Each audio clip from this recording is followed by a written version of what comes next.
World Champions of Baseball. The Philadelphia Eagles are Super Bowl champions.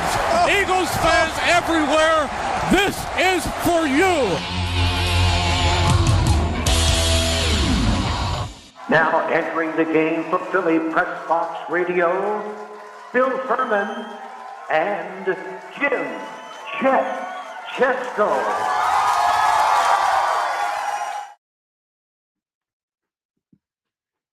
It's Wednesday, October 30th, 2024. Happy Halloween Eve and welcome to the Philly Press Box Radio Roundtable. Brought to you by the Irish Rover Station House in Langhorne, PA, and Cavs Philly Tailgates. I'm Bill Furman. I'll be your host tonight along with my partner, Jim Chet Chesko. Chet, the Eagles are coming off their best overall game of the season in Cincinnati. The struggling Flyers go into Boston last night and shut out the Bruins 2-0. A great win there. The Sixers still missing Joel Embiid, but the word came out today that Paul George will play tonight. That's good. I don't believe it. There's a huge game in Happy Valley Saturday at noon with number 4 Ohio State visits number 3 Penn State. It's going to be a good one. We have plenty to talk about, as always, in Philly sports. Yeah, football is fun again in Pennsylvania, Bill. For folks in and around Philadelphia and South Jersey and Happy Valley too. But Bill, you didn't mention the big story of the day. Tobias Harris is back in Philadelphia tonight. To quote Tom McGinnis, get excited. Well, and since you're going there, that other guy, that guy up in Brooklyn, apparently he's out again. Ben Simmons, yeah. They're going to miss his 5 points a game, then. Yeah, that guy. He's out again. Since you had to go to Tobias, we had to go to that guy that, I don't say his name. Hey, we have a couple great guests tonight returning to Philly Press Box Radio and Keith Goon Conlin to talk Penn State, Ohio State. And Bob Angelo is going to talk Eagles and the NFL. Always great to have these guys. Yeah, and by naming those two guys, Bill, you're going to be getting at least a half hour of great football talk about the Eagles, the NFL, and, of course, unbeaten Penn State. Yes, sir. With that, let's welcome the host of the Goon and Ironhead Show, Keith Goon Conlin. Welcome back to Philly Press Box Radio. What's up, boys? How are you? Fantastic. All right. Well, Good I got to say one thing off the start here. I want to quick hit it. I've talked to and listened to more NBA talk in the last 13 seconds than I have in the last 13 years. So congratulations, fellas. Doesn't do it for me anymore, man. I mean, you had me going. I'm listening to the introductions. I hear Dave Zinkoff in there. I'm loving it and this and that. And then I think about what's going on in the NBA world, and I'm just like, nope, I'm out. I can't do it. Yeah, you're not the only one. A lot of people are with you. But we're talking football. Absolutely, boys. Absolutely. So, Goon, the quarterback, as of Tuesday, the word was Drew Aller might be a game-time decision in the wake of that knee injury he suffered last Saturday night in Wisconsin. Yep. His backup, Bo Prabula, got the job done in that game, certainly. But as of now, Wednesday evening, what do we know about Aller and whether he might be ready at noon Saturday? I don't know anything on top of what you guys know, so it is what it is. But honest to God, I have an honest question for you. Did you not have Iowa 2021 fears when Prabula took over and he fumbled the first snap and then he had a delay of game? Remember that debacle out of Iowa and we didn't have a backup quarterback ready to go? Yep. But I'll tell you what, he settled down, he calmed down, and he played great in that second half. And honest to God, I'm pretty cool with either guy going this weekend. To be honest with you. Well, that leads me right where I was going to go. You and I have had many conversations over the years about the big people, the big eaters up front, the offensive and defensive line, and where Penn State has added, they've sent some guys to the league off the offensive line over the last couple of years. They've never really seemed to have that unit. This unit looks like it might be as good as there's been in a little while. Yeah, our quarterbacks have been clean throughout the season. If you really think about it, they haven't really getting that dirty. They have not given up a lot of sacks. And I think that teams are coming in and then, you're going to laugh because I'm going to bring up the 94 thing on the 94 team that I played. Yeah. But, we had two things going. Is you got to pick how do you want to lose this game as defensive coordinator? Do you want Kejana Carter to run all over you? Or do you want Kerry Collins to pass all over you? So right now it's, our run game, which is pretty savage, to be honest with you, or our pass game. And people are deciding, we have to let, Drew Aller or Bo Prabula beat us. And that's the bottom line, because they're not letting us run. Because personally, I mean, you guys know as well as I do from watching the games, we literally have one of the most dynamic tight ends in the country right now. And he's catching a lot of passes and he's doing a lot of stuff. But if you watch him, like when he's not passing the ball or catching the ball or centering the ball like he did at USC, I mean, the guy's a complete maniac, but he is absolutely hammering people run blocking.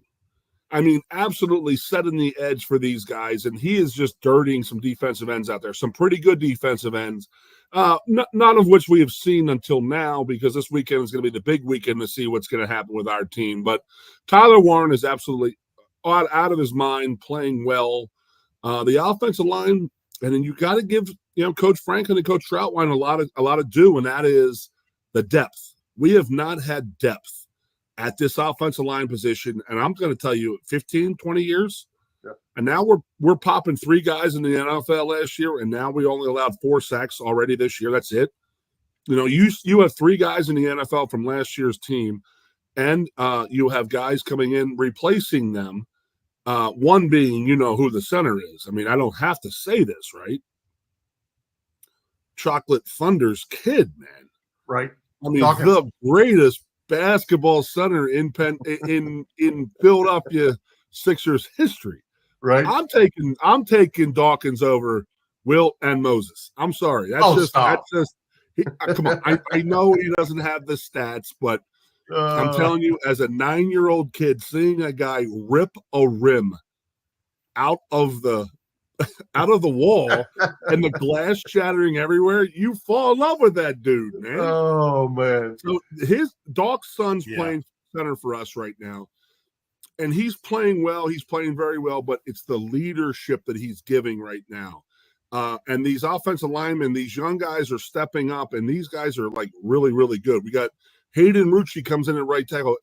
He had a couple plays where he got beat up a little bit, but you know what? He went to Wisconsin for 2 years, so they knew how to go against him. And I think he handled himself very well late in that game on Saturday.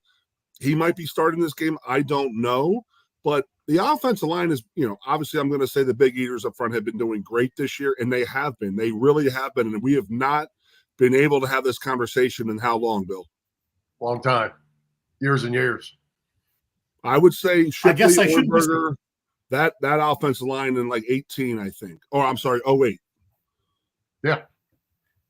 I shouldn't be surprised that a former offensive lineman is spending, 3 minutes talking about the O-line, but that's okay. I understand. Hey, Goon, you mentioned the tight end, Tyler Warren. He's now the only Big Ten tight end with more than 500 receiving yards. He averages about 12 yards a catch. He had that monster 17 catch game at USC. He's been great, but you mentioned also the running attack. Katron Allen and Nick Singleton both having solid seasons. It's nice to have 2 guys right around 500 yards rushing, with Singleton averaging nearly 6.5 yards a carry, is it not? Yeah. I mean, pick your poison again. It's like, I don't think the Big Ten teams are allowing us. They're not going to say you're going to run. They're not going to sit back in the 7-man front in a zone defense. They're going to pressure our run game because that's our strength. And that's a good thing because, Drew Aller or Bo Prabula coming in this weekend, they have been doing well when we're taking what they're giving us right now, and we're still running the ball a little bit. I wish we could run the ball a lot more. But, again, I think that the defensive coordinators are saying you're not going to do that. Your pass game's got to be this because we don't have the strongest receiving core. That is, if there's a glaring weakness on Penn State's offense, it is the receiving core. So I think defensive coordinators are saying, you know what, let those guys beat us because you're not going to beat us with a run game. Hey, Goon, over on the defensive side of the ball, at linebacker, Kobe King, Tony Rojas, some guys, Tyler Elston, all stepping up, playing great ball. And Abdul Carter is the one that gets all the press. Is this defense for real? Well, one, he's a LaSalle kid, so he deserves all the press he gets. So there's no doubt in my mind that's what's going on here. He's a LaSalle High kid. Hail LaSalle. But, yeah, you're all right. He is getting a lot of the credit. He does get a lot of the credit. But, the Denny Sutton, if he doesn't play this week, that's a big blow right now. Number 33, the defenseman who popped a groin the other day. He's a big loss if he's not playing this week. So I would, if I had to get one person healed up for this game, I'd rather have him than Drew, to be honest with you, because I feel comfortable with Bo Prabula as our quarterback personally, and I also feel that Denny Sutton playing defensive end for us is absolutely paramount, because now you got to drop down two guys. You can double team Abdul Carter on the other side, and then if you don't have that other strong rush guy, you know how defense works, Bill. Yep. You got one choice. You got to double one guy, and the other guy's got to beat somebody one-on-one. So.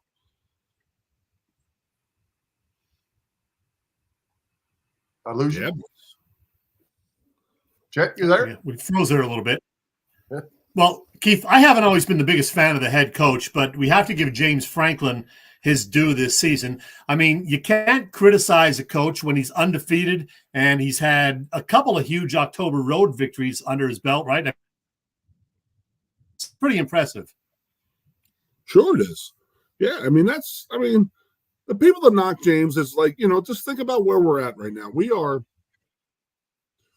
he's the 15th ranked coach in the country, price-wise, salary-wise. And, we're hovering between 10 and 15 on our recruiting. So, just watch the MLB World Series. The Yankees and the Dodgers are paying. Guess what? They're the two highest paid teams in the league. So you are going to get what you pay for. I don't want to think that college football is going down that route, but we sort of are. But I think that James, he seems more relaxed. Do you not notice that? Mm-hmm. I don't think he feels. I mean, first of all, I have to get this off my chest right now. If we lose this week, it's not a bad thing. So think about this: we win out. Guess what? Guaranteed, you're promised to play Oregon in the Big Ten title game. And then 2 weeks later, you get to play in a first round if you lose that game. Now, I'm of the ilk, as you guys are, as everybody is, that you win every game they put in front of you. So we need to win every game. But if we lose this game this week, win out, we're still going to host a 5-8 playoff game on December 21st. We win this game. We win out the next 4 games. We play, congratulations, you get to play the number 1 team in the country, and then you lose a bye week. Right. It's sort of like we're okay. We're doing very, very well where we're at right now. Now, I'm not sitting there saying I'm okay with us losing by 50 points. I'm not okay with us losing. I want to win this game, and I'm going to tell you right now, I have not seen a buzz. I've been back here since 2005. That's 19 years. And it's not even remotely close to the excitement that's going on here this week. There has been nothing about this the last 20 years. And I was here, obviously playing from 91 through 95. We played some hell of a games, but our fans weren't hungry then. They were very complacent, like, oh, you're not winning a national title? Our fans are starving. Our fans want this victory. Our team wants this victory. This town wants this victory. You guys can bring the picture up. I hope you do, of where ESPN Game Day is showing up versus where Fox is showing up and where I'm tailgating. So, I'm just sitting there. I am literally right in the middle. Yeah, I didn't pass that on this. And I'm not going to tell you, it is Wednesday night, and I drove across town. And there is an aura and a buzz and a smell, a feel that this is a huge football weekend. And I'm telling you, I have not felt it in decades. That's awesome. Well, hey, I was going to bring up to you, and you already touched on it. There's a quirk in this schedule, in this playoff schedule, even with the 12-team thing to me, because if you play in your championship game and you lose, all right, you've got to come right back the next week. Yep. If you're the number 3 team, you're getting a You've bye. got 2 weeks bye. You're Yeah. getting a bye, right? Well, I think that has something to do with the Big Ten and the SEC and all these games. They still had their connections with the television contract. So that's what's going on there. And I get it. I understand it. But I don't think the loser of the Big Ten, the SEC, the ACC, the Big 12, I don't think they should be knocked. They shouldn't be knocked down for losing a championship game. You know what I mean? Right. You know, and then then you get into again, if we lose this game, we're actually better suited to go into the playoffs as a home. All I want, by the way, all I want in this world, it's pretty easy to say. All I want in this world is us to have a home football game December 21st in State College, Pennsylvania, and have a West Coast team or a Southern team have to come up here and play in Pennsylvania weather. Because you're gonna have to lose. We've had to go down there and play in the heat. Yeah, you're gonna have to lose at least once for that to happen. Whether it's this week or somewhere along the line, even in the championship game, you're gonna have to lose a game to get that home field advantage. Yeah, there's so much involved with it, guys. Like, okay, so like the Big Ten title game, are they going to treat that as a bad thing or a good thing? You know, and it's like we don't know. And then I can go even deeper on this because I constantly talk about this on my radio show. So, you guys have gone to Super Bowls, correct? Yeah, I have. Oh, and they've never gone to one. Whose tickets are you buying? You're not buying. When we played in Minnesota, when the Eagles played in Minnesota, the season ticket holders in Minnesota did not own the rights to those seats. Right.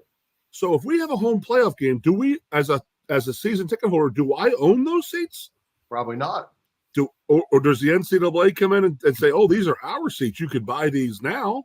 There's so much up in the air when it comes to this playoff, and I know that's a whole. I mean, I will gladly come on if this is going to happen in the future, but it's really, really crazy thinking about all the different discrepancies and stuff like that, and whether we win, whether we lose, if we win, this and that, and I'm just going to say, you know what? As the great Reggie Dunlop said, with the Johnstown Chiefs, the Charlestown Chiefs, F it. Just go out and win them all. All we got to do, you go out and win them all, you'll be all right. That's right. Goon, last thing from me. The history of Penn State, Ohio State. It's been pretty much all Buckeyes, 23-8, 23-8. They've won 7 straight, 11 of the last 12, and that one Penn State victory, maybe a little luck involved. Why is it going to be different this weekend, do you think? I think we've caught up. They have been like the benchmark. They have been the New England Patriots what the New England Patriots did in the NFL during free agency period has been amazing. And what Ohio State has been doing in the last 21 years has just been absolutely amazing. You could actually say they've had a better run than Alabama. I know Alabama has a lot more national titles and this and that, but Ohio State has had an unbelievable run. I think we've caught up. I think we're in a world right now where money matters. And when I went into the preseason, I was looking at 2 teams. I was looking at Colorado to see, if they start losing, do they jump ship on Deion? I wish they'd lose more so they jump ship on Deion, but it is what it is. And the other one was, I don't want Ohio State to succeed because then that's the hallmark. That is like the benchmark of what people, we need $30 million to pay for a team. I don't want that to happen because you're going to have the have and the have-nots, which you probably already have. But if Ohio State goes out there and buys this team for $25 million is what they have right now in this season, and they lose 2 games, I don't think those guys are playing for the love of Ohio State. I don't think it's going to matter. They're still going to have their paycheck. They're still going to have their stipend money and this and that. So I don't think they don't really care. Now, if they go out and win a national title, then that's the benchmark of what everybody wants to do going forward, and that's spending $30 million on recruiting classes in your team. And that is the last thing college football needs. I mean, we're already teetering on semi-pro or pro right now. And, now, again, Ohio State loses this game. They're still in it. Oh, yeah. Right? Oh, yeah. Sure. They would get in the playoff with it as a 2-loss team, in my opinion. Yeah. And could we host. lose, and then They we could lose end up again. hosting. We're not going to get in the Big Ten. We are not going to get in the playoff as a true loss team. So this game's important to us, but there's also 4 more games at the end that if we win out, lose this game, and we go 11-1, we still host a playoff game. You know, Yep. So it's almost back to the 80s and 90s when it was like, oh, when did you lose your game? Who did you lose to? It's all about, you know what I mean? Remember those days when, I go back to 94 and, Nebraska beat Colorado and, Penn State beat Ohio State and this and that. Florida State beat Notre Dame. Notre Dame beat Notre Dame. I mean, craziness. And that's what we're going back to with the whole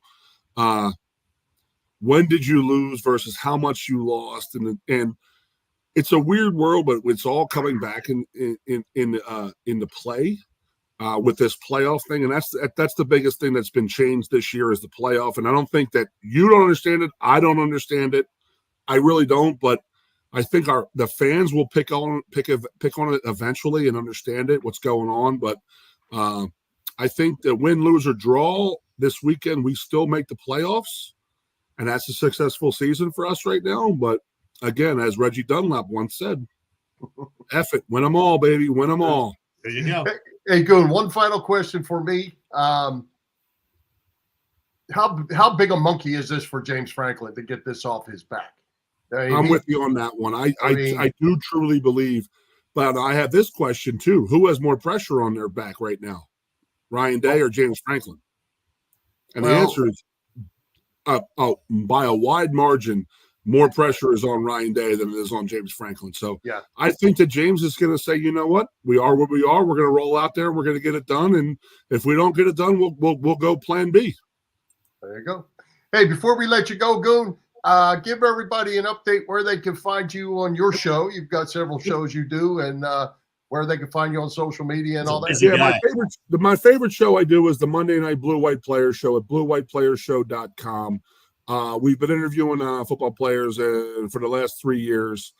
15-minute interview. It's not groundbreaking, but you know what it is? We're learning about guys that we would not have learned because these guys, we play football. We hide behind masks and helmets, so you really don't see, why somebody went here, what they want to do in the future and stuff like that. It's been fantastic. I love getting to know these guys a little bit better, and to the point where we're actually going to start doing it in the spring and in the winter with wrestlers, hockey players, basketball players, baseball, softball. Nice. So we will be continuing that. It's a way for me to kick back. I mean, I was a former athlete myself, so if I can put some money in these kids' pocket, then I'm all about it. And and then our fans can get to know these guys a little bit, and girls in the future. Love doing it. And then my weekly show, I have 2 days a week, Goon and Ironhead show on 98.7 The Fox up here in State College. It's on Facebook, it's on Twitter, all that stuff. So really love doing it. We just passed our 5-year anniversary. I literally had no idea. I honest to God, I thought it was about 2 years. And then my wife said, dude, you went through COVID with that. And I was like, well, when was that? And I was like, oh my God. So hopefully we'll go another 100 years. So I got a lot of stuff going up here. Big Bill, I can't wait to see you this week. I got Me your too. jerseys. I'm looking forward to it, man. Can't wait. Chet, Mango Kart is my new favorite, by the way. I don't know. Yeah, that's a good one. We did this last year. I think I told you about how much I love Mango Kart. You may have. That is a good beer. I like that. That is a fantastic beer. So and try this one. My television show is Tucker Hefeweizen. So I hope they don't check it out. Tucker Hefeweizen. Tucher. Tucker Hefeweizen. Yes. Love it. Thanks, I'll Goon. see you boys this weekend, man. All right, Goon. See you soon, buddy. Thanks, guys. I appreciate it. Thanks. Appreciate you. All right, Chet. As we've told you in recent years, Philly Press Box Radio, recent weeks, not recent years, Philly Press Box Radio is now part of a new podcast network. The STT Sports Network has in Set the Trends. It's a network set up by our pal, Phil Stifle, host of the terrific Trending in the AM show that you can find every weekday morning on the STT Sports Network YouTube channel. Check out Phil and be sure to subscribe to the channel. Phil's show is on there, and now so is ours. Yep, you can find Philly Press Box Radio there. In addition to our own YouTube channel and on our Facebook page. That hasn't changed any. Again, it's STT Sports Network, setting the trends for what sports talk should be. By the way, Chet, Phil will be joining Philly Press Box Radio live on our next show next week, November the 6th. Hey, speaking of Phil, I watched most of his show this morning, and he went on a bit of a tear criticizing the Philadelphia 76ers, go figure. A lot of people are not happy with the Sixers these days. Here's what Phil had to say about their handling of the Embiid situation and transparency. The Sixers have literally given us, again, for the 15 millionth time, a big fat middle finger. Normally the Sixers' disappointments don't come till April, May, June. The Sixers' disappointments are happening in October now. And I don't know about anybody else out there, but I'm over the Sixers already. There you go. Yeah, well, there's a lot of that going around. There is. Irish Rover, Bill? Yeah, tell us what's going on over at the Irish Rover Station House. Well, I'm glad you asked because I love the Rover. You know that. The Irish Rover Station House in Langhorne, Pennsylvania has happy hour specials, always 24 beers on tap. And check this out. They have dinner specials Thursday through Sunday. Some great offerings this week, including, bacon-wrapped scallops, one of my favorites. And something new on Thursday evenings, Stella and wings. Yeah, a big plate of the Rover's tasty wings for $9 and a giant glass of Stella for $5. Very nice. This Saturday, of course, it is Halloween party time at the Rover. Get your costume, get to the Irish Rover, spooky drink and appetizer specials, prizes for the best costumes, and more. The Irish Rover Station House is on Bellevue Avenue in Langhorne. Check the website, irishroverstationhouse.com. Merrill, where are you?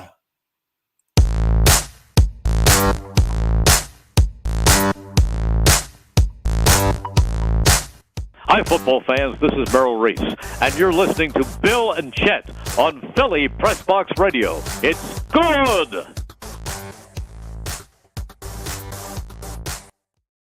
It is. It is good. Hey, Chet, before we get to our next guest, I want to throw out for just a minute. The struggling Flyers went into Boston last night. Always a tough place for them to play. They shut out the Bruins 2-0 with their best game of the season.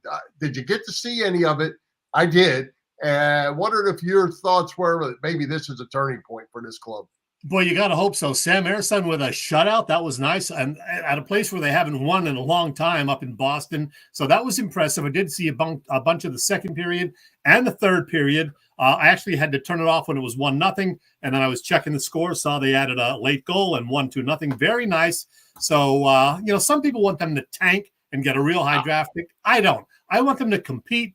Maybe sneak into the playoffs later this year. As Mishkov and the other young guys develop, why not? It's a lot more fun when you win than when you lose and, just because you're going to get a high draft pick. Yeah, well, like I've said 100 times before, players don't tank.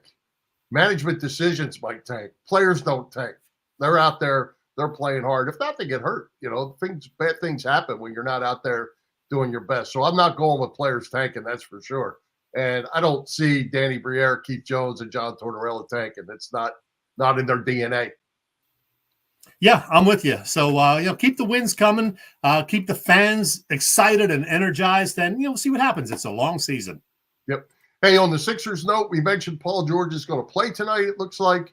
I don't know about that. I don't think that's true. I believe it is true. I believe I read that at about 5 o'clock. The only place I saw reporting it was our friends at Edge of Philly Sports. I saw it nowhere else. So unless they got a scoop, he's not playing. So okay. Somebody check on that for us, please. I don't know where I saw that, but I don't know that it was there or where I saw it. But anyway, hopefully soon we're going to get Embiid and George back, or everybody's going to be feeling like Phil does. Yeah, we'll talk more Sixers in the weeks ahead, but we're talking football tonight, Bill. Let's keep the football talk going. And Chet, you know what? I can't help myself. Every time I see a piece by NFL Films these days, I can't help but think of Bob Angelo. Since we've had Bob on the show a couple times, I think of him all the time. And it's great to have him back, and we're going to do it again right now. Well, it is great. He's a great cameraman, a super guy, and heck, He wrote the book, Bill, the NFL Off Camera. So let's bring him on. Let's welcome Bob Angelo back to Philly Press Box Radio. Bob, welcome, my Hello. friend. There he How are is. you? How are you guys? Hello, Good. Bob. Man, we got so much to talk about. We could talk about the NFL in general, but we got to talk about the Eagles and the recent resurgence. They've looked like an actual pro football team the last couple of weeks, especially, Sunday beating a decent Cincinnati team that's better than their record. They demolished them. A nice 37-17 win. Is this the real Eagles now that we're seeing? Well, let me gain some intelligence here. Hey, Bob, I have to tell you, Chet was falling into the hater wagon. He was about to jump. Not. He was Here's about the to thing. jump. I'm going to start where it needs to start from my perspective, and that is with Vic Fangio's defense. Fangio invented cover 6, and he's a master at cover 4 and 8. It takes a while for older guys to catch on to that. Kids coming in from college, they can pick up on it right away because, hey, let's face it, Nick Saban's been doing this stuff, and other coaches have been doing this kind of stuff at the collegiate level for years. Finally, last week, we saw some evidence. Now, beating the hell out of the Browns and out of the Giants defensively, yeah. Coming back after that miserable first quarter against the Bengals offense, ranked 9th coming in, seeing what I saw, I said, they're getting it. They're getting it. And I don't want to poop on Darius Slay because Darius Slay has been an outstanding football player for a long time. But he's in his 30s. Yep. And Isaiah Rodgers is 26. I like to see younger men in that secondary. Did you see the play they made? I'm sure you've talked about it. Great freaking play. DeGene Cooper, he's on his way to being an all-pro in his second season. Not this year. He's only 21 years old. Right. And, of course, the number 1 draft pick, he leads the team in passes defended going in and coming out of last weekend. I like what I see in the secondary. Nolan Smith's recent statistics as a pass rusher, encouraging. Still not sold on the big men up there from Georgia. And, hey, the 2 linebackers used to be a weakness for the Eagles. Yeah. Leading the team in tackles. They're leading there's one of them. I mean, this dude he was a pass rusher in. Here's the other. He was a pass rusher in New Orleans. They had him out of position. No wonder the Saints are, tanking it this year and on their way on a treadmill to oblivion. Eagles, on the other hand, they fit him in the right spot. Fangio eventually will get the people he needs in the right spot to play those complex split field zone pattern match coverages. And once he gets that in place with younger men, they're going to be tough on that side of the ball. Offensively, well, Lane Johnson called him constipated a week or so ago. And they have been. And do they have an identity? Not sure yet. They remind me of Dave Kingman. Dave Kingman hit about 230 every year, but every now and then he'd hit a 490-foot home run, and people talk about it all week. The Eagles looked like they were that big play offense. All of a sudden now, Saquon Barkley has demonstrated that I can carry this team if you let me. I'm only 27 years old. I'm finally someplace where there are offensive linemen in front of me who I can call real football players getting the job done. And I'm throwing kudos out to Steen and to Johnson at right guard and left tackle for the job that they've done recently. And, Saquon Barkley is 1 pass reception away from the Eagles only having 1 loss this year. Right. So bottom line, what a big game. Now, I was sitting here, like probably you, Chet, on Sunday with my buddy who comes over to watch the game every week, Rob Rearies. Rob sat down with us. We watched that first quarter, and we said, why can't you guys get off the field on 3rd down? This went on and on and on, and then it ceased. And after it went away, the Bengals couldn't do squat. One of the biggest plays of the game, Cooper to Gene, fourth in the season maybe for Cincinnati, and DeGene drew a straight line through Jamar Chase. Wham! On the ground, game over. That was the key play in that game. Up until that point, Bengals still in it. Cooper DeJean, 21 years old, fellas. 21 years old, out of Iowa. He used to kill Penn State. I hated him. Hated him. But anyway, Eagles are going this way. Hey, Bob, the last 3 games, as we talked about, maybe not the toughest opponents to deal with, but the Eagles management, constipated, whatever you want to call it, turned into running the football. What we've asked for years. They're now the number 1 rushing team per attempts in the league, and it's working. With that said, I think this week Doug Peterson comes to town. They're going to load the box up. They're going to adjust to that. They're not going to sit there and get run on, and the Eagles better be ready to adjust to throw the ball around a little bit. I think they are going to have to throw a bit against the Jaguars, but then everybody else has, so why shouldn't the Eagles be able to do it? Right. AJ can play. Devontae can play. The key to me is just get them the ball. Why does it have to be so damned complicated? Why does it always have to be an RPO or a 7-step drop where Jalen has to stand there and figure out what's going on down there? Why not just give the ball to Devontae in the flat? Why not just let AJ run a quick slant, put the ball in his hands, let him run with it? Yards after catch. That guy right there is as good in that statistical category as everybody in football except possibly the 49ers receivers. He's a big, strong dude who looks like Terrell Owens, and when he's got the ball and safety see him coming, they're not thinking, ooh, goody. They're thinking, this is one big SOB I got to get on the ground.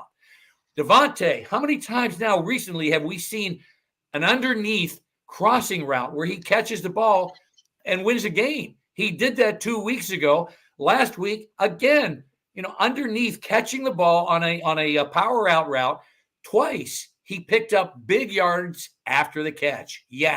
Great stat. Eagles receivers can do it if they have the ball in their hands. But if it takes an eternity for Jalen to figure out who the hell's open on any given play and work his way around pass rush that's sneaking in after about 7 seconds, sorry, I'm exaggerating, but you've got about 3 seconds to get the ball out, Jalen. You're not playing against the Idaho School for the Blind. You're playing against NFL coverages. Get the ball out because the pass rush is coming and your guys can't hold up forever.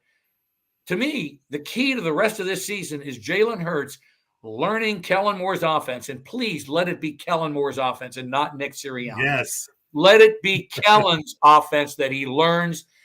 Motion, pre-snap motion, change, by changing the power side of the formation, move defenders around, understand what you're looking at. Don't come out of the huddle, Jalen, knowing where you want to throw the ball and then force it in there when it's not there. Observe what you see pre-snap. See what you see with the motion telling you, is it man or zone, or is it a split field coverage, zone on one side, man on the other? Is it 2-by-1, blah, blah, blah. Figure it out and then make a better judgment by reading it down, up, or up, down, whichever way you're supposed to go. Because if you put the ball in your playmakers' hands, you're going to win games. Bob, all the Eagles talk got me excited and convinced me to go put my Devontae Smith Kelly Green jersey on because this Sunday happens to be Kelly Green weekend. The Eagles going to wear their Kelly Green for that game against the Jaguars. I'm excited about that. I want to ask you something else, though. Today happens to be the birthday of the legendary Dick Vermeil. He is 88 years young today. He was just a kid of, 85 when he went into the Hall of Fame. What's your favorite Dick Vermeil memory? Oh, God, so many. When Steve Sable got that great shot with Leonard Toews hanging on him, on Vermeil after a game, and Dick just tearing up. I mean, one of the 150 times that Dick teared up in a locker room or, at a press conference. But Dick was an emotional man, and I love that. My wife makes fun of me for tearing up watching Westerns, when it has a happy ending, or Superman when he flies a girl around the world. But I love that about the guy. He it mattered to him. That moment, and it was interesting what got cut out at the end, which I can't say on this show, I'm pretty sure. But, of course, Leonard had a little potty mouth sometimes. And he said, we showed those blankers, didn't we? And, of course, we never got to that. But that moment was one of many with Dick. I think one of the best was probably when he was a St. Louis Rams head coach, and they won that Super Bowl. And he was carrying his granddaughter around on his shoulders. I shot some of that. And, again, that was Dick's way of saying, see, wasn't washed up, whatever her name was. Here I am. And that, of course, he was out of football, 15 years? Yeah. When he came back to St. Louis. Yeah. So I enjoyed that. I enjoyed that moment. Watching Dick, one of his last game, probably his last game in Kansas City. I forget the name of the dude, little black dude, wide receiver type, kick returner, lightning quick, walked over to Dick before the game and gave him a hug and just, thank you. Thank you for being my coach. Thank you for the things you taught me about winning and being a man and blah, blah, blah. I mean, Dick touched people. And there he is. That is what he deserved for his 3 teams, 2 Super Bowl appearances and victories. One victory. He lost the one with the Raiders. But Dick coached his guys to death. He worked them to death. As I wrote in my book, The NFL Off Camera, sometimes his players said, wait a minute. Whoa. Back it down, man. Back it down. We're in a Super Bowl here. We don't need to go back to 2-a-days, training camp. He learned. Dick evolved. And thus his longevity, thus his inclusion now in the Pro Football Hall of Fame. Yep. Well, hey, Bob, it's we're hitting November 1st here. We're coming up on Christmas. Chet has your book. I've read your book. Plug it. Tell us about it. Well, I didn't do much for book sales this year because I just didn't. Temple University Press did a great job getting it out there, but after a while, they started moving on to other authors, other topics. I went to a fire pit party in my neighborhood a couple of weeks ago, and I explained to 2 of the women there, a mom and her daughter, that I'd written a book, and they said, really? Tell me about it. I told them. They pulled it up online. They bought 2 copies, and I just got the notification on my banking statement, whatever that payment is, $4.07 for 2 books. Yeah, I'm living well this weekend. But I'm going to an event in Burlington County Chamber of Commerce here in New Jersey. I'm going to an event in November, and apparently someone's going to be there with a pile of books and help me sell those things. And I will sign them if anybody shows up, and they're still available. Anybody who wants to buy the thing, it's real simple. Go online, just type in the NFL Off Camera, just those words, and it'll come up right away. And then I can get another $2.03 every time you buy one. It's really good. Really, really good. So, Bob, for the people that weren't with us when you were on before, your book, it's an accumulation of short stories from your time working at NFL Films. Explain that just a little bit for anybody that might want to buy this, because it's a great book. Well, I wrote it, and I kept calling it a bathroom book or a toilet book. And my wife, Barbara, by the way, Barb says hello, Chet. Hey, Barb said, no, it's not a toilet book. It's not a bathroom book. It's a coffee table book. When I was on NFL's Good Morning Football, they giggled at it. They thought it was hilarious. But my concept was football fans consume football in long, extended periods of time, 3 to 3.5 hours to watch their favorite team. Their fantasy teams have to prepare for the draft. You have to put your roster in every single week. You've got to be on top of trades, et cetera, et cetera, et cetera. Make sure that you know who's playing against whom, what your best matchups are. All that takes time. I wanted to write something that people could get into and be done with in 5 minutes or less. No story in my book, no single chapter in my book, and there are 91 chapters in my book. Yep. No single chapter is longer than 3 pages. Yep, so if you've got a good solid 8th grade education, you can be in and out of the bathroom during a commercial, come back, not miss a play, and read a story, and come back edified. It's really good. Hey, my pal Denny, who's read, I think, 3 books in his life, read yours, and he loves it. So there you go. That's an endorsement right there. Dennis Malloy, love that book. Thank you. Me, not a big reader, but this is a good one. Hey, Bob, before we finish up, it is Halloween Eve. And so I tipped you off to this.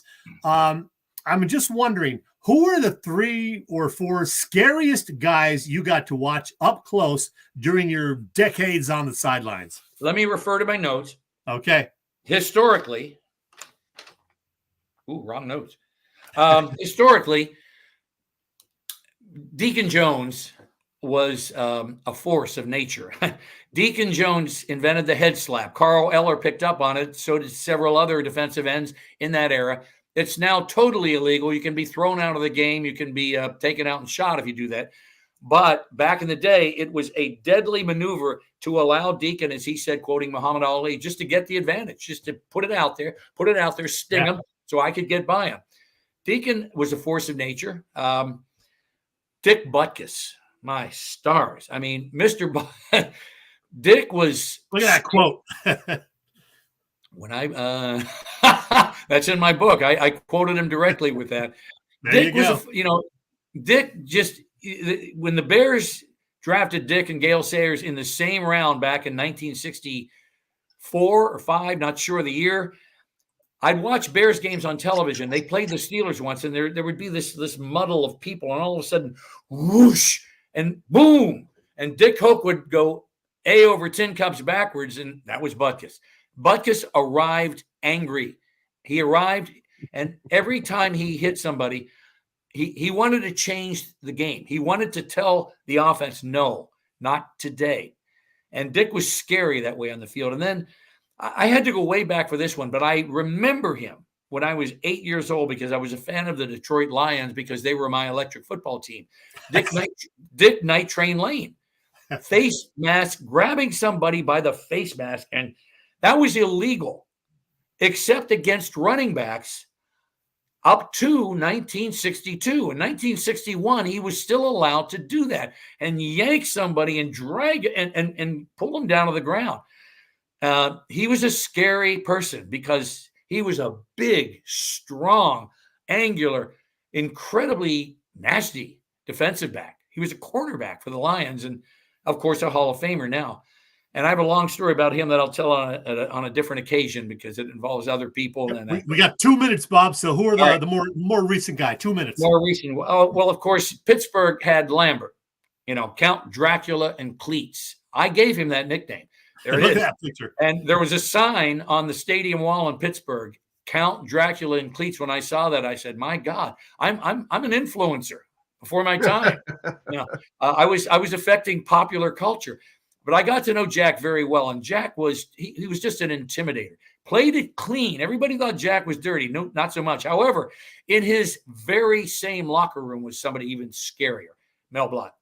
I walked in, sat there one day waiting for all the, and this was in the late 70s when they were still Super Bowl champion type people. When Mel walked in, there was a silence in the room. Jack walked in smoking a cigarette, and hey, Jack, Jack was friendly and outgoing. Mel was just like a dark cloud moving through. The 5-yard rule is the Mel Blount rule. Mel just completely could dominate a smallish wide receiver at the line of scrimmage and not let the man get downfield because he would just knock the hell out of him at the line. So Ronnie was from the San Francisco 49ers. In Cincinnati's Super Bowl with San Francisco, the first one, he just hit dude who did the little dance. Help me out here. Icky Woods? Icky was taking control of that game, and all of a sudden, Ronnie came up there on a hit, read it, ran the right gap, knocked him, and game over. The Bengals were never the same after that. And, LT. Tell me about LT. Well, Lawrence changed the sport. Lawrence changed the sport offensively, defensively, and how teams drafted. He came in 1981. He came off the edge. Bill Parcells told him, if you don't know what to do, just rush the quarterback. And he was coming off the right side almost all the time. So he was basically decimating quarterbacks in the pocket, coming off the blind side, literally the hit on Ron Jaworski is still something that Ron remembers and everybody talks about in Philadelphia. Yeah. Joe Gibbs invented the one-back offense to put a tight end or somebody of stature to slow him down and block him. And then, and of course, everybody wanted to draft the next LT. And here we are, 81. Let me do the math. 43 years later, I still haven't seen him. Sorry. I have not seen the next Lawrence Taylor. Yeah. And finally, I mean, Taylor just, teams change their draft strategies, literally change their draft strategies. Defensive coordinators would, bring in people who could play outside linebacker in 3-4 defenses, odd man defenses, to find that next LT. So his impact across the sport was, and I think when NFL Films did its 100 best players of all time, LT was top 5 and deservedly so, and was the top defender in that group. Bob, we got a wrap. Yeah, Bob, we have run out of time, and it's been great. Awesome as always, and let's do it again. I see the time is 7:51. Congratulations. I made it through 20 minutes. That was my goal tonight. Thank you guys for having me. I appreciate it. All right, Bob. Thanks, Fred. Talk to you soon. Be well. All right. Hey, Chet, tell us what's going on with the best tailgaters in Philadelphia. Bob Cavanaugh and the gang at Cavs Philly Tailgates. Well, I knew you were going to ask me about that, Bill. Cav and Company, they have been cooking up a terrific catering business for more than 30 years. You know them for their tailgate parties. Cav's a 3-time winner of Philly Tailgate's Jack Daniels Great American Tailgate Party Contest and a past winner of the Philly Daily News Tailgate Award. Cavs also does corporate events and parties, you name it. And Cav hosts tailgates before all the Birds games at the Link. You can see the partial schedule for the next month or so. Check the website, phillytailgates.com, for pricing and more info about upcoming events. And if you have questions, you can email them at cavscatering@verizon.net. Cavs Philly Tailgates, the way to go. And Cav works with the guys at Philly Sports Trips who have fantastic trips for every Eagles road game. So check them out, phillysportstrips.com. All right. Hey, let's get to our weekly picks. We're getting a little bit better. Hey, where's Boop? Well, Boop is still in Facebook's timeout corner, apparently, but he is otherwise alive and well, and we do have his picks. And he, in fact, is on fire with those picks, Bill. Let me see if I can find the standings, because he's had 2 consecutive undefeated weeks. God, I wish I could see. Maybe staying off Facebook and paying a little more attention. Maybe that's what it is. Yeah, that's what's doing it for him, I'm telling you. Oh, we got him. Here we go. The Pick'em standings. Boop has been 5-0 and 4-0 the last 2 weekends. He's taken a 1-game lead, 22-13. You're a game back, Bill. You were 3-1 last weekend. I went back to my mediocre self, 2-2. So I'm 6 games behind Boop right now. All right. Well, let's get to this week. We've added a couple because we have a couple of NFC East teams playing each other. So we've added Detroit at Green Bay. The Lions are -3.5. We've added the Rams at Seattle. The Rams are -1. Washington is at the Giants. The Commanders are -3.5. Dallas at Atlanta. The Falcons are -3. Jacksonville comes to the Link to play the Eagles. The Eagles are -7.5. Let's do it. Who you got? All right, let's do this real quick. Let's start with the Lions and Packers. Boop says Detroit has scored 172 points in the last 4 games. That is more than 13 teams have scored all season. Wow. Yeah, the Lions are for real. Boop picks the Lions. So do I. So do I. Rams at Seattle. The Rams -1. I was a little surprised at that. Boop says Seattle is just 1-4 in its last 5 and staggering into its bye next weekend. I didn't know that, and I wrote down Seattle. Boop is taking the LA Rams. I didn't know that either, actually, and I took Seattle as well. They're at home. They usually play pretty well at home. Yeah, they're due. Washington at the Giants. The Commanders -3.5. Boop says New York needs a prayer to St. Anthony's maybe to find victory here. His pick is the Commanders. Yeah, you got to go Washington. Yeah, you can't pick the Giants. I'm surprised that line is only 3.5, to be honest. Yeah, me too. Dallas at Atlanta. Falcons -3. Dallas is reeling. Boop says, though, Dallas is scheduled to start playing better simply because the Eagles are next. Boop is picking the Cowboys. I'm not. I'm going with Atlanta. I'm going with Atlanta too. Dallas, same thing. They still can't run the ball and they still can't play defense. That hasn't changed. All right, Jacksonville, they're playing a lot better as they come into the link, but the Eagles are -7.5. Boop says the last 3 teams Jacksonville has beaten were a combined 5-20 entering the game. Boop's pick is the Eagles. I don't know if they're going to cover, but I got to pick the Eagles too. I'll say 27-20. I think I'm taking the Eagles, and I think they will cover the 7.5. I'll go with that. Hey, speaking of Boop, a reminder to check out his website where you can get the daily listing of TV sports of interest and all sorts of other fun stuff. That website, sponsored by Chick's Deli in Cherry Hill, is boopstats.com. Now, the margin of victory pool, Bill, kind of like the survivor pool, but you get points when your surefire pick wins based on the margin of victory. And we all had a terrific week 8.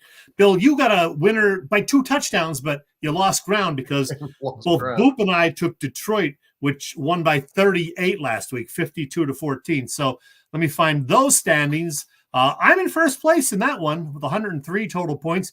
Boop has passed you and taken over second place. He's at 72 points. Bill, you're in third with 62. All right. Well, let's get to it. Who are we picking this week? Boop is picking those Cincinnati Bengals. I don't even remember who they're playing. And I told Boop, I said, I have a hunch we may pick the same team because I thought he may take Kansas City in the Monday night game against whoever the hell Kansas City was playing, Tampa Bay. Yeah. But he didn't take Kansas City, and neither did I, as it turned out. I went with Baltimore over Denver because I think Baltimore at home is, going to be pissed after what happened against Cleveland last weekend. I'm taking Baltimore to win big. Cincinnati is playing the Raiders. Aha. I am taking the Houston Texans. You're sure you didn't pick them before, right? You didn't pick them before? No, I'm not sure because I haven't looked at the list. But I plan to take the Houston Texans against the Jets because the Jets stink. I got you. So move along. All right. Let's see. Great guest tonight, Keith Conlin and Bob Angelo. Who's coming to Philly Press Box Radio next week? Well, Bill, that's a great question. And do I have pictures to put up? I do. Yeah. Bill, we are on a roll with great guests, and that's going to continue next week with 2 more terrific ones. As mentioned earlier, Phil Stifle from Trending in the AM and the STT network that we are now a part of will join us live. Yeah, Phil going to be with us live. Your first time actually talking to Phil, I believe. Yeah. That's going to be fun. Can't wait for that. And our second guest, Bill, is a true Philly radio legend. He is a guy who, despite being retired from his long-running WIP morning show gig, has a lot going on right now. Yep, Angelo Cataldi making a return visit to our show. And Bill, that leads me into this as we get ready to wrap it up. Angelo is part of the 2024 Philadelphia Sports Hall of Fame class, which will be inducted at Philly's Live Casino next week. I will be there. That's on Thursday the 7th. But no, I am not an inductee, folks. I know you thought I might be, but no, not yet. Not yet. Now, the bad news, the induction ceremony is 100% sold out. The good news, it is quite an impressive list of inductees, including not only Angelo, but Andy Talley, Jameer Nelson, Paul Westhead, Rod Brindamore. I know Brindamore will not be there because his team has a game. And the Phillies, Chase Utley and Ryan Howard. And according to our pal Mike Conroy, both Howard and Utley will be in attendance. How about that, Bill? So congrats to all the inductees. And we will talk to Angelo about him being inducted on next week's show ahead of the inductions. Fantastic. There you go. To that. All right. You got anything else real quick or we go wrap it? Wrap it up, Bill. Have a great time in State College this weekend. We are Penn State. Penn State. That's right. All right. Let's wrap it up. Thank tonight's special guests, Keith Conlin and Bob Angelo. Our sponsors, the Irish Rover Station House, Cavs Philly Tailgate, and PPCC 118 Raz Room. For Jim Chet Chesko, this is Bill Furman. We hope you enjoyed the show and we'll join Philly Press Box Radio next Wednesday, November 6th at 7 p.m. You can see us live on Facebook on our Philly Press Box Radio YouTube channel, as well as on STT YouTube channel. Yep. Listen on Apple Podcasts, iHeartRadio, and all the others. Happy Halloween and high hopes, Philadelphia sports fans. Happy trails till we meet again.